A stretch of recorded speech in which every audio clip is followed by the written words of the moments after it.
Hi there guys, I hope you are having a good day. Grab yourself a cup of tea and let's talk some boxing. Now, Billy Joe Saunders has released a statement after his loss to Canelo Alvarez, and it was just a statement thanking his fans and explaining what happened on the night. This is what he had to say in that post. Thanks everyone for messaging. Broken eye socket and broken cheekbone in 3 places. Operation yesterday all went well.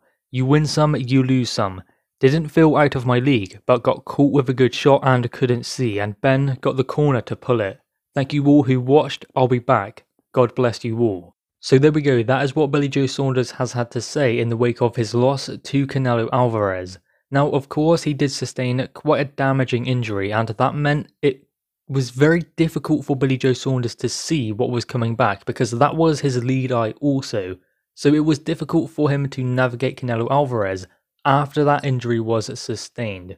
So it was going to be hard for him to find his way through the rest of the contest, and it's interesting that he says he will be back, because many are saying that he could retire now, and perhaps we won't see him back in the ring again. I'm not entirely convinced that that will happen. I believe we will see Billy Joe Saunders back in the ring. I think that the reason why people believe that is because Billy Joe Saunders hasn't been the most active fighter during his career, so therefore he's just earned a lot of money, so what does he need boxing for? If he were to be out for a long time, you would imagine that perhaps he would just call it a day and no longer want to box. I mean, he did consider and contemplate retiring before coming back with Frank Warren, and then a few fights later he did sign with Eddie Hearn. So he has contemplated retiring before, but that was because he couldn't make the big fights and he decided that he was ready to move on. But Frank Warren was able to convince him to stay in the sport of boxing, especially after signing his big deal with BT Sports, and he wanted his world champion to fight on his platform. So Billy Joe Saunders has had it in his mind to do that before. I'm just wondering whether he's going to want to do it after a loss to Canelo Alvarez, because he said in that statement that he did not feel out of his league in there with Canelo. And if I'm honest, I don't think he was. He didn't seem like he was getting beaten up all that bad. He wasn't getting outboxed, he was getting walked down and stalked by Canelo Alvarez, but he was finding his way into the fight, and the tide was definitely turning, but Canelo landed that big shot which changed everything. A big punch always can, but Canelo is skillful enough to be able to set that kind of punch up, and after that, Billy Joe Saunders could not anticipate what Canelo was going to do, because he was reacting off of feints, which is very dangerous with Canelo because he does do that a lot with his feet and with his hands. So something was going to be coming that would have been significant to stop the fight. So the corner pulled him before that happened, and before he sustained more injuries to that eye and his cheekbone also. That injury was bad enough as it was, without going out for another round or maybe even 3 or 4 rounds and sustaining more injuries to that eye. So it was important that they pulled him at the time they did, because he had to have an immediate operation, because he had already broken his cheek in 3 places and broken his eye socket as well. So he didn't want to be sustaining more punishment to that region of his face, especially considering he couldn't barely see after that punch landed anyway. So imagine the damage he could sustain continuing in the fight. And let's be real, it wasn't Billy Joe Saunders' decision to stop the fight. It was his corner that pulled him out, so we can't say he's a quitter.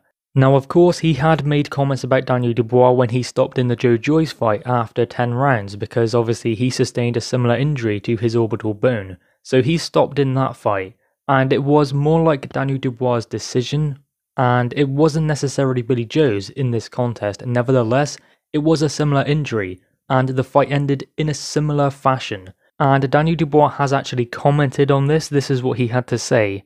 I'm not going to rub it in for Billy. He'll be going through it enough now with the eye injury. Maybe he'll regret what he said about me. Maybe this might teach him something. It could be a real life lesson.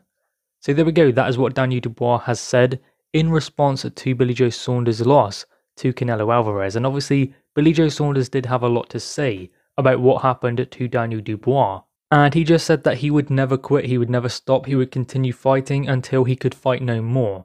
And I guess he was kind of putting Daniel Dubois down for stopping in that fight, but now he understands what it's like to sustain that kind of injury. I believe that fighters, when they're put in that situation, will only know how far they are truly willing to go. I mean, it's all very well for a fighter to say that they'll keep going no matter what. It's alright for anyone to say they'll keep going no matter what, but I believe that they'll only know if they are put in that situation themselves.